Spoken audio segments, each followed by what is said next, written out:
आज आपण पाहणार आहोत SAP CPI मध्ये युजर नेम आणि पासवर्ड कसा तयार केला जातो. तर त्यासाठी SAP BTP कॉकपिट या पेजवरती या. त्यानंतर इन्स्टन्स अँड सबस्क्रिप्शन इथे क्लिक करा.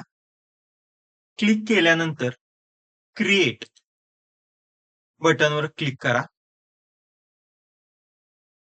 त्यानंतर तुम्हाला न्यू इन्स्टन्स ऑर सबस्क्रिप्शन असं पेज दिसेल. या पेजवरती सर्व्हिस ठिकाणी SAP process integration run time search करा.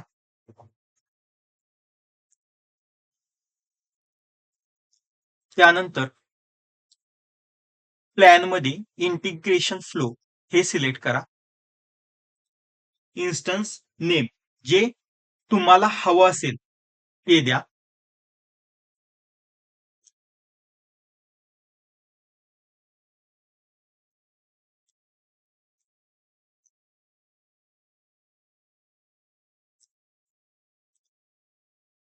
मी SAP CPI user name password असे नाव दिले आहे. त्यानंतर क्रिएट वरती क्लिक करा.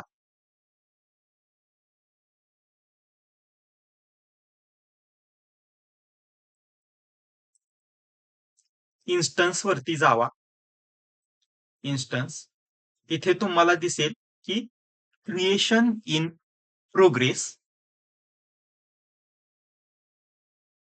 एकदा का तुमचा इन्स्टन्स क्रिएट झाला की हे जे 3 डॉट्स दिसतात त्यावरती क्लिक करा.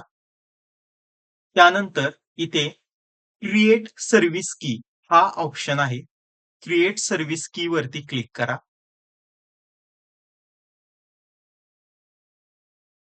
त्यानंतर सर्व्हिस कीला कोणतंही एक तुमच्या पसंतीनं नाव द्या. इथे मी देत आहे SAP CPI न्यू की. त्यानंतर क्रिएट वरती क्लिक करा.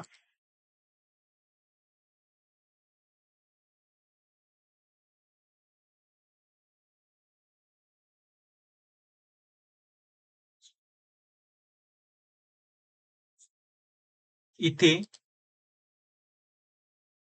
व्ह्यू वरती क्लिक करा. तुम्ही फॉर्म टॅब वरतीही तुमचे क्लायंट आयडी आणि पासवर्ड पाहू शकता. आणि क्लायंट सिक्रेट. क्लायंट आयडी म्हणजे युजर नेम, क्लायंट सिक्रेट म्हणजे युजर आयडी आणि इथे आपल्याला टोकन URL ही मिळतो.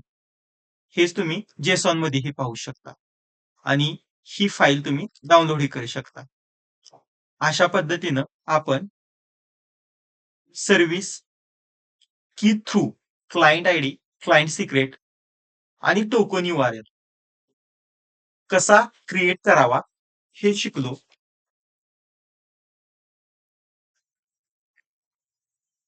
त्यानंतर आपण युजर क्रेडेन्शियल्स कसे करायचे असतात ते पाहू. युजर क्रेडेन्शियल्स तयार करण्यासाठी मॉनिटर पेजवरती जा.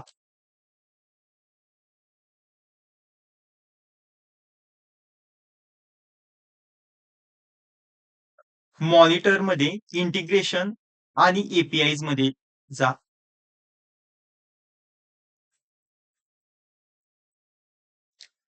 त्यानंतर सिक्युरिटी मटेरियल वरती क्लिक करा.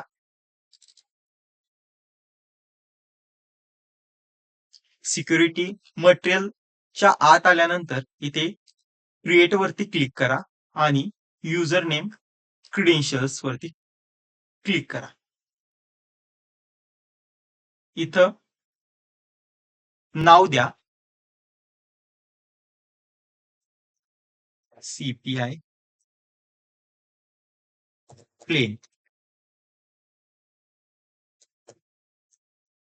ट्रेड. तुम्ही डिस्क्रिप्शन तुमच्या रिक्वायरमेंट नुसार देऊ शकता. त्यानंतर युजर आणि पासवर्ड हे फिलअप करा. आता तुम्हाला युजर आणि पासवर्ड कुठे मिळेल? तर इथं जे आपण की तयार केलेली आहे तिथे जा. युजर नेम म्हणजे हा क्लायंट आयडी.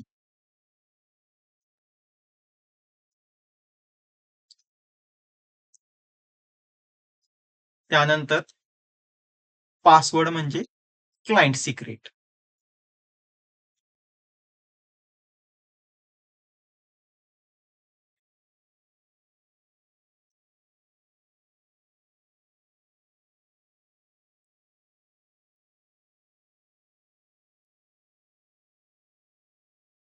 डिप्लॉय करा.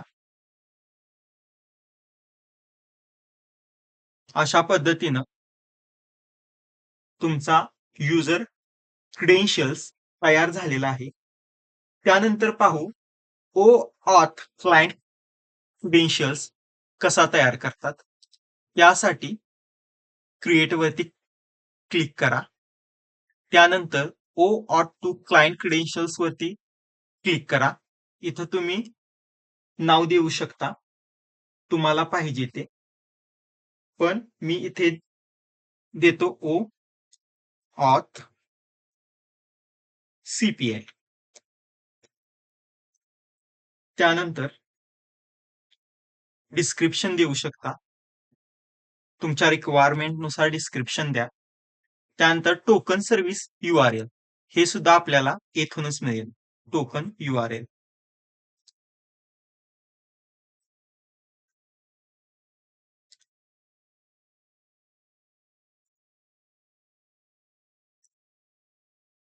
त्यानंतर क्लायंट आयडी आणि क्लायंट सिक्रेट द्या. क्लायंट आयडी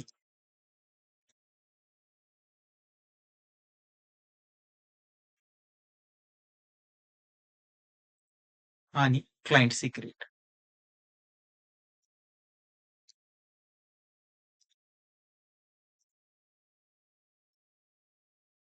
त्यानंतर राहिलेलं सर्व आहे असे ठेवा आणि डिप्लॉय वरती क्लिक करा.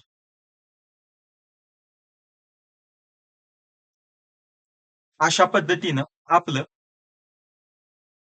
ओ ऑथ क्लायंट क्रेडेन्शियल्स तयार झालेला आहे. धन्यवाद.